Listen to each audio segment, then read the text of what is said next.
draw your senses inside. We have been very externally focused so far. It's time to bring your focus, your thought process, your whole thoughts inside yourself. And I would request if side conversations, we could please have it outside. It would be good.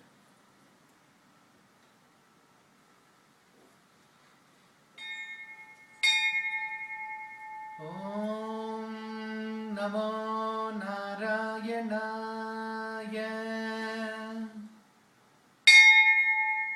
Om Namo Narayanaya.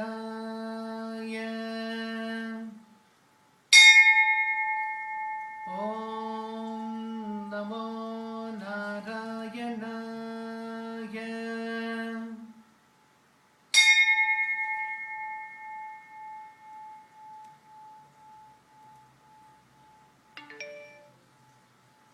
Bhaja Govindam, Bhaja Govindam, Govindam Bhaja Mudhamate. Harinarayanam, Harinarayanam, Narayanam Bhaja Mudhamate. Bhaja Govindam, Bhaja Govindam, Govindam Bhaja Mudhamate. Harinarayanam, Harinarayanam, Narayanam Bhaja Mudhamate.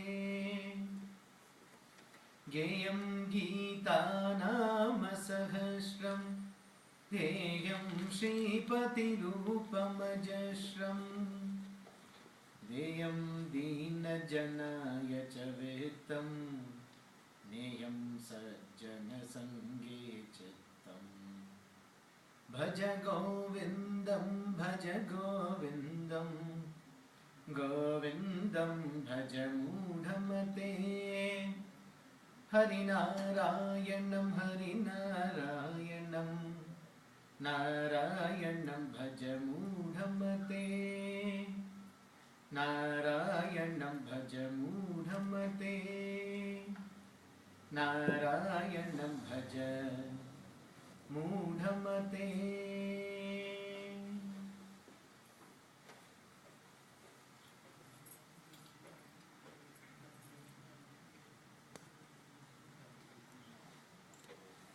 Last month when we met on the third Sunday, we talked about the science behind sleep.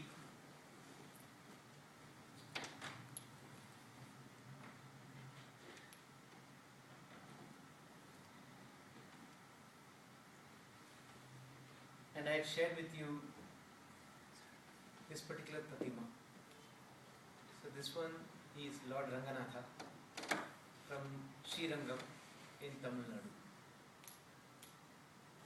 So if you look at him, just to give there are a couple of people who are new, so just to give a quick review of this. He's in a lying position on a snake bed, on a snake. The snake's name is Seshanag. And then who later on took the form of Patanjali to give us all the Yoga Sutras. So it's incarnation. So the question that was asked a couple of months ago, how do I sleep and what positions do I sleep and things like that. So in response to that we had talked about, he's always facing east. So this is east. So if you were to just see how he is sleeping, his head is towards the south and the foot is towards the north. So head represents north, magnetic, if you look at the magnetic currents. So when we put our head on the south side, we make a complete circle of the energy flow that happens from the Mother Earth through us and back into Mother Earth.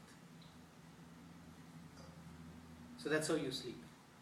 Now, if your bed does not have that orientation of a north-south in your home, if you were to look at east and west, the sun rises from the east, So the magnetic field, the magnetic forces or the energies emanate from the east and then they fall into west. So if I were to be looking at this way, I should be facing north and I'm reclining. The head is towards the west, towards the east, and then the foot is towards the west. If you notice one more thing with respect to the directions, he's reclining on his right side of the body. Anatomically, all our organs, most of the organs are all concentrated on this side of the part of the portion of the body.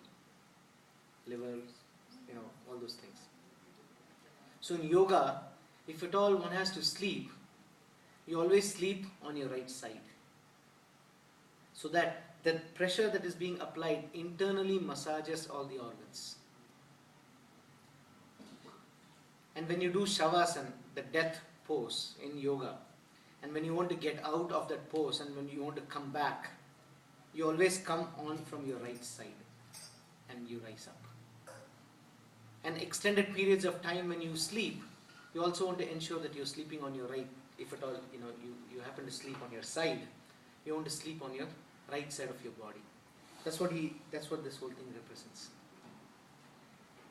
This posture is called Yoga Nidra. And there is one shloka which is associated with this Shantakaram, Bhujagashayanam, Padmanabham. So one who is reclining on the snake. Here the snake is represented in dark black color, represents time. So one who has transcended time, and one who is not subjected to the ups and downs of time. So normally what happens is we get thrown up and down. And we always say that time is the healer also. So if one has to get a rupam of Lord Narayana into us, into ourselves, this Yoga Nidra, if practiced regularly, not only benefits our internal organs, but also our mental state of mind. So this posture, yoga posture, is Yoga Nidra. So last month, as we discussed that and we concluded it, there was a question: what if my bed is not oriented such that I'm not able to place my head on the east or on the south? Then in which case you do what's best for you, whatever works. But if you have an option in your homes, you want to switch your beds. Also at the time of death, you want to place the body opposite. The head is on the north and the foot is on the south. For when a death happens in the family.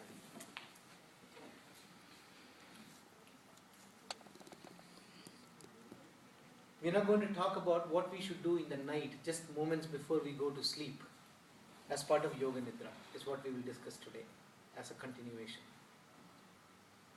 So if you notice our own internal state of mind, we are constantly chatting, constantly we are externally focused, and our minds are not at rest. The thoughts cannot be controlled at all. Even though we'd like to say that we are able to control a lot of things, but we are not able to control within ourselves. So in the nights, there are 3 sets of 5 things that I would like you to concentrate on. And this whole process will take you probably 2 minutes, just before you go to sleep. The first one concentrates on the 5 senses. The next set of 5 concentrates on the support structure that this individual, each one of us has. The third set of 5 concentrates on the Panchabhuta, that is the elements that make us and everybody else in this universe.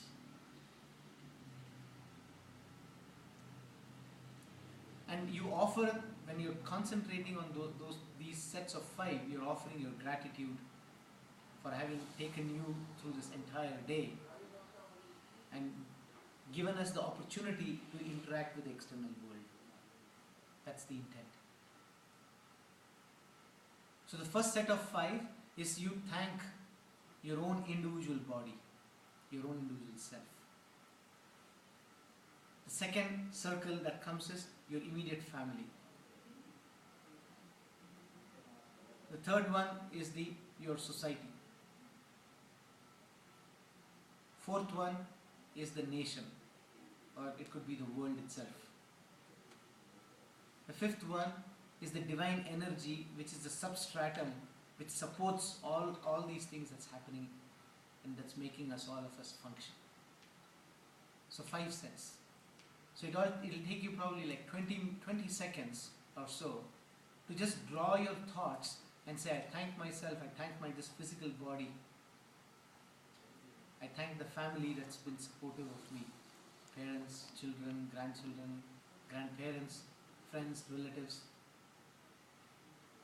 Third set is the society, the community, the local community wherever we are residing. Fourth one, you take it one level above that, the nation or the nations. And then the fifth one is the divine energy. 5. Then after that, you immediately then bring attention to your own individual body. And then the 5 indriyas, the 5 senses with which makes us function constantly day in and day out, we offer our gratitude to that. So we start off with our eyes. If you think about the way our brain has been developed, nearly 60 to 70% of the hypothalamus of the cortex, it's focused towards eyesight. 90% of the things that we do in this world is just to bring satisfaction to the desires of our eyes. Everything that we do, if we did not have eyes, most of the things that we do in this world would be meaningless. That's the importance of chakshuhu, eyes. So first you start off with your eyes. Thank the eyes for all the benefits that it has provided us day in and day out. We sometimes don't think about in those terms. But when we draw our attention to that, we suddenly feel that we have a more grateful approach to it. The essence of our gratification or our gratitude takes on a different meaning altogether. So eyes, and then we have our smell, our taste, hearing, and then the feeling. Those are the 5 things that we offer our gratitude to. And this will take you probably another 20 seconds or so. It's all very fast. 20 seconds, 20 seconds. The third one is subtle, a little bit more subtler. And those are the 5 elements which basically compose all the inanimate and animate objects in this whole entire universe. The first one, if you want to recall this one, a few months ago we had gone through this. Thumb represents fire. We always give a thumbs up. Represents fire. The second element, which is vital for our very existence, is air, vayu, that we breathe. The pranic energy that we breathe back and forth. Third one is the middle finger, which is the tallest of all, is akasha, space. The fourth one is the ring finger,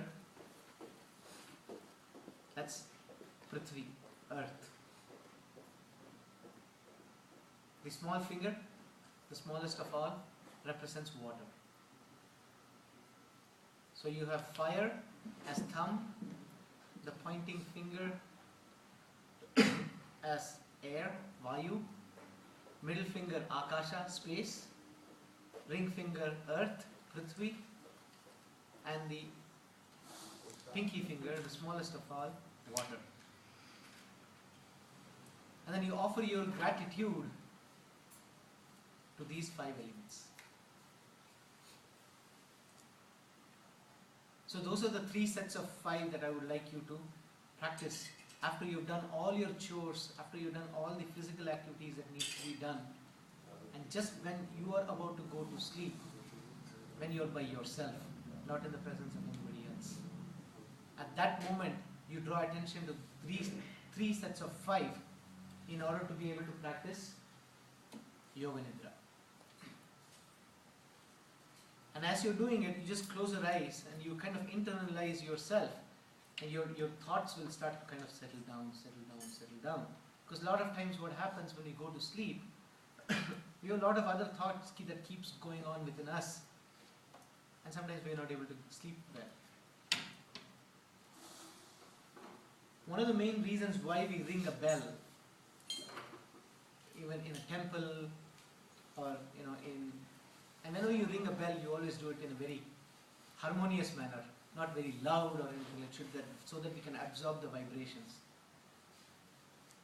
A couple of reasons we do that. One is when we look at the pranava mantra, Om, that vibration is what is coming out from the bell. That when we do that, you notice that right at the top, right at the peak of your skull, right over there, is where the vibrations all kind of emanate. You'll feel that. And when you eat some good, interesting food, which is very tasty, and we say, it kind of, you feel that the whole flow of energy will emanate from there, and it will just flow through the entire body. So the bell represents, that sound represents that and that is the final phase of dissolution, where everything just dissolves, where you're not identifying yourself as an individual, you just merge. You don't know where you're merging, but you lose your identity at that point. That which is the factor. The other thing that people have noticed is that vibrations, when it is harmoniously played and we absorb that energy, it also helps reduce our blood pressure, our stress levels and things like that. That's the other scientifically that they have noticed, that the ringing of the bell brings in that positive effect onto the individual body. So once you have finished the 3 sets, you just want to mentally, don't make an outside sound, you want to make that sound internally, like you take a deep breath, and then I'm making this sound as audible, but you want to make that sound just internal, because other people may be sleeping in your room, you don't want to disturb them, but you want to have that sound being generated within your own individual self, at least say 10 to 12 times. That should take you another maybe 20 seconds, 30 seconds or so. And once you have done that, you slowly, just gently, you're like a baby now. You just like how we tuck our own babies in their beds, we tuck ourselves gently, and then we just get them inside our comforter, and then you just drift off into your sleep. So last month there was a very relevant question that was asked when I discussed about the direction in which we are supposed to be sleeping, and we talked about the magnetic field and all those things.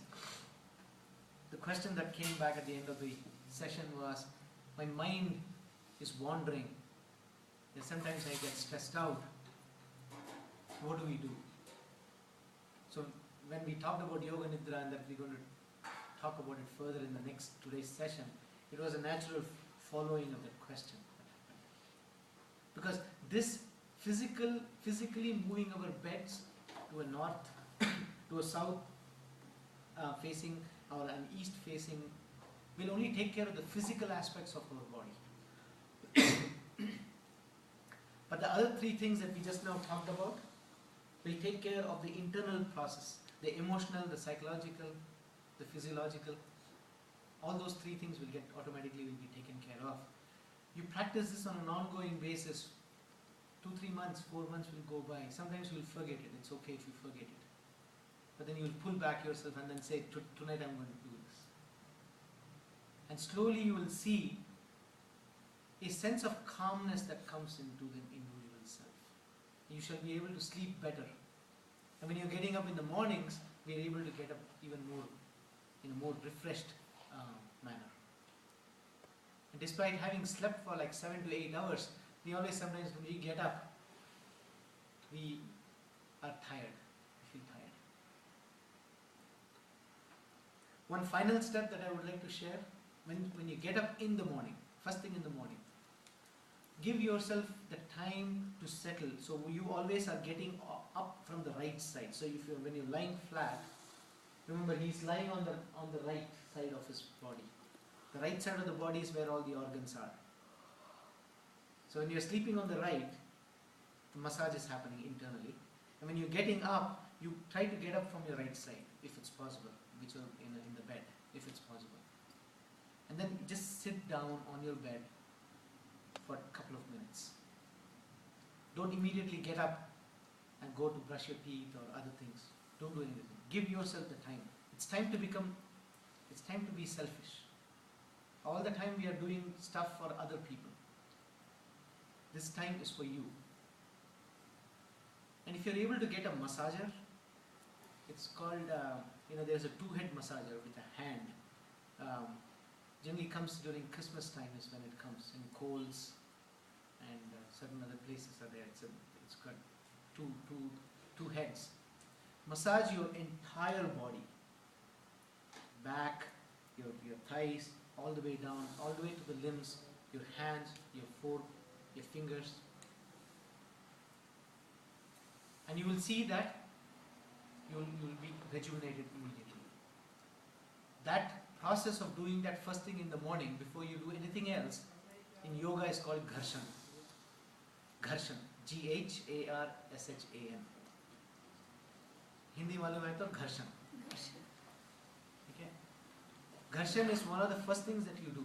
If you happen to go to India, I'm not sure if we get this over here. In India, they will sell it in various places. It has got a small stick, and then out of that you will have like fingers, like 5 fingers like that, like metal.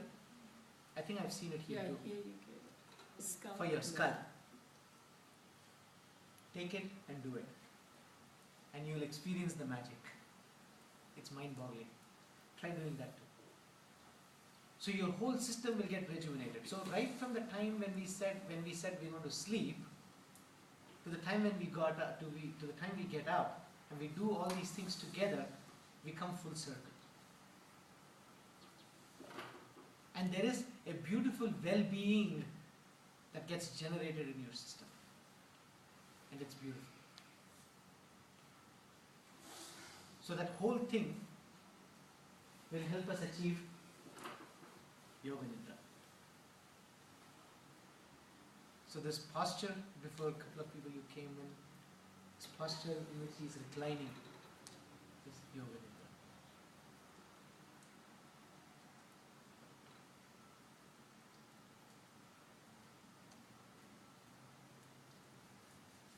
I think we are running out of time, right? Another maybe 15 minutes or so. I would like to jump into the questions and answers. I would like to spend that time. So between last month, Anita has been kind enough, she has been putting all these lectures on YouTube. So you can go online and then it's all in 10 minutes clips. So today's topic will be Yoga Nidra Part 2. And you can follow the first part and then the second part. Okay.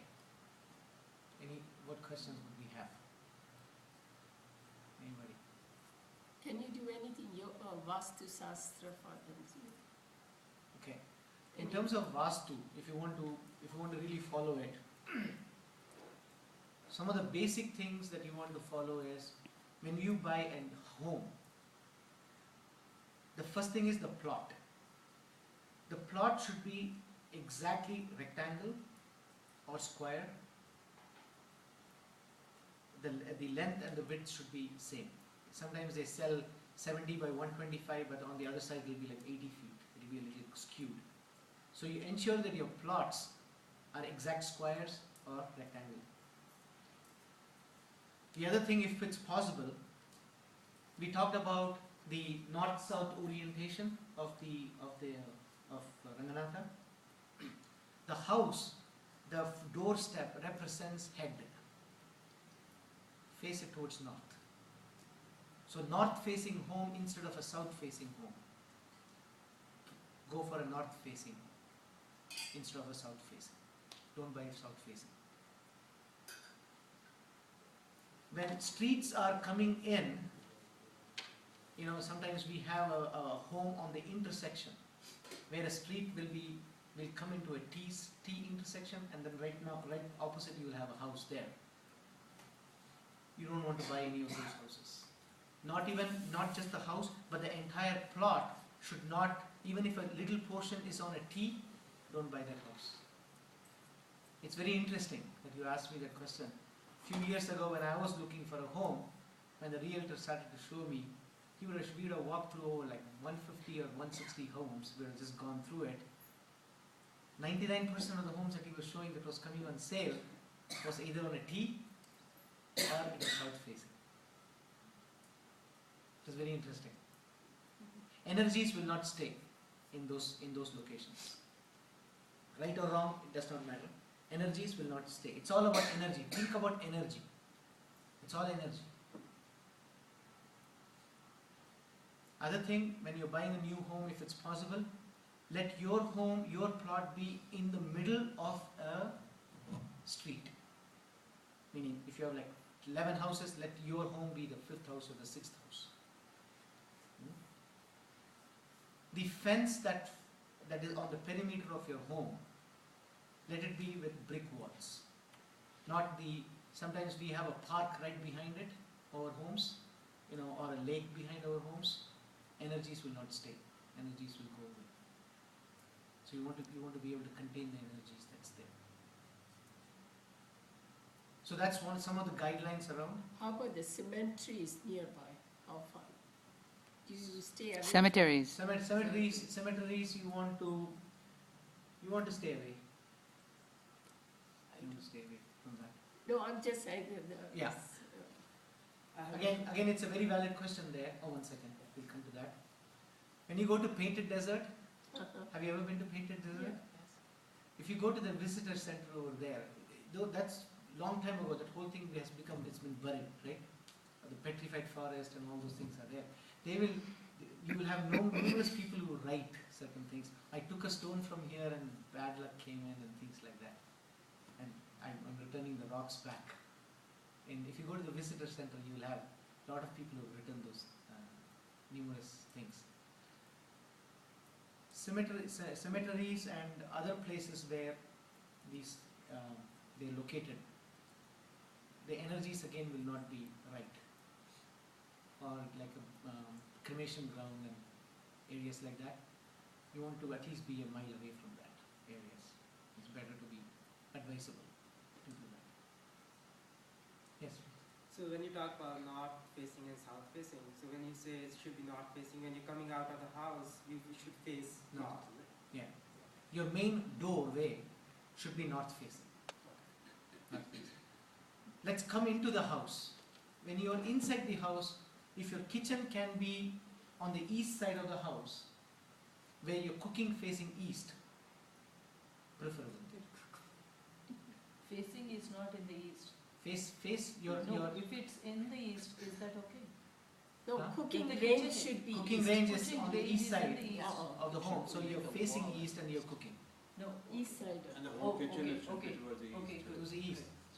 So there I'm facing east and I'm doing my cooking and things like that.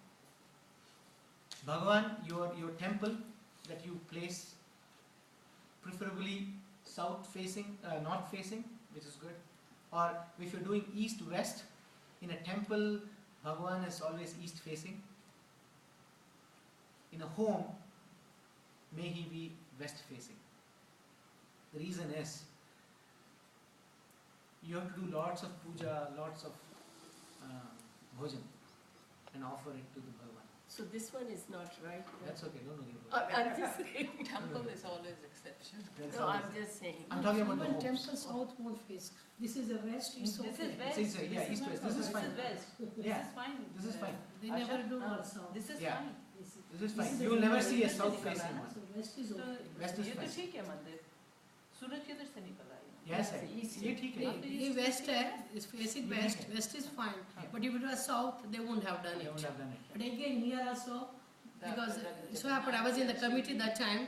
See, that is south, and Shivji and Hanumanji only is allowed to face south. That's right. And the north, that's why Vishnu Bhagwan is facing north. See, that's So right. with all respect, this temple has That's been it. set up. So there are a lot of things that happens. You may not be able to satisfy a lot of things when you're looking for a home. If it happens, that's great. If you're looking for a home first time and things like that. But if it does not happen, despite all this, right? Don't panic. Offer that thought process to the divine energy, because everything is energy, and say, Bhagavan, guide me. You take care of this. And the way you will have that that solid surrender concept, attitude towards the divine, is what we talked about, the retrospection and introspection of life. And I'm just, for paucity of time, I would ask you to go back to the YouTube to see what I talk about, the retrospection and introspection. Once you come in a surrender, sharanagati mode, and you play with the divine energy, you don't have to worry about this. 10 years ago, or maybe even 11 years ago, I would see my horoscope. I would look at the dates and things like that. After the revelations started to happen, we talked about a couple of months ago. For the past, I would say 5 or 6 years, all those things automatically just falls apart. Whatever is happening, you're just going with the flow. But for that to happen, you have to have a complete surrender unto the divine energy. And once that happens, for me, I will never now, whenever that I have to travel, there are no more times that it is looked into or nothing like that. But if somebody else were to come and say, I've got to look at the time, I will never say, don't do that. Because individually, each one of us has to come to that state where those things will have to automatically fall. You will not be worried about it anymore. Because then you become a child with a child ego with the divine energy. And that's it. We have to maybe 5 minutes. 5 minutes, yes. Yeah. 5 minutes will do. So those are the things on Vaastu. I think the most important thing as we go through all this is, how do I engage with the divine? How do I engage constantly with the divine? How can the divine play with me? This is what we have spoken over the past 5-6 months now. I've given you little techniques on things that will practically work. And if you just follow those, automatically you just fall in place. At no point are you alone. At no point, do not despair at any time in your lives. जब बचपन में हम पैदा हुए थे, हमें दूध मिला बिन मांगे, तो वो शक्ति जो हमें दूध दिए, जब तक हम ये शरीर को छोड़ के नहीं जाएंगे, तब तक वो हमारा सहायता जरूर करेगा. The divine energy shall always protect us, shall always provide us with the things that we need in our life, not want, what we need in our life. And we shall always live. Namami Narayana Pada Pankajam, Namami Narayana Pada Pankajam, Karomi Narayana Pujanam Sada, Karomi Narayana Pujanam Sada, Vadami Narayana Nama Nirmalam, Vadami Narayana Nama Nirmalam, Smarami Narayana Tattvamovyayam, स्मरामि नारायण तत्त्वमव्ययम् नमामि नारायण पादपङ्कजं करोमि नारायण पूजनं सदा वदामि नारायण नाम निर्मलम् स्मरामि नारायण तत्त्वमव्ययम् स्मरामि नारायण तत्त्वमव्ययम् स्मरामि नारायण तत्त्वमव्ययम् स्वस्ति प्रजाभ्यः परिपालयन्तां न्यायेन मार्गेण महिषाः गोब्राह्मणेभ्यः शुभमस्मरन्त्यं लोकाः समस्ताः सुखिनो भवन्तु कायेन वाचा मनसेन्द्रिये बुद्ध्यात्मना वा प्रकृते स्वभावात् करोमि यद्यत् सकलं परस्मै श्रीमन्नारायणायेति समर्पयामि यदक्षरपदभ्रष्टं मात्राहीनं तु यद्भवेत् तत्सर्वं क्षम्यतां देवनारायणनमोऽस्तु ते विसर्गबिन्दुमात्राणि पदभादाक्षराणि च न्यूनानि चातिरिक्तानि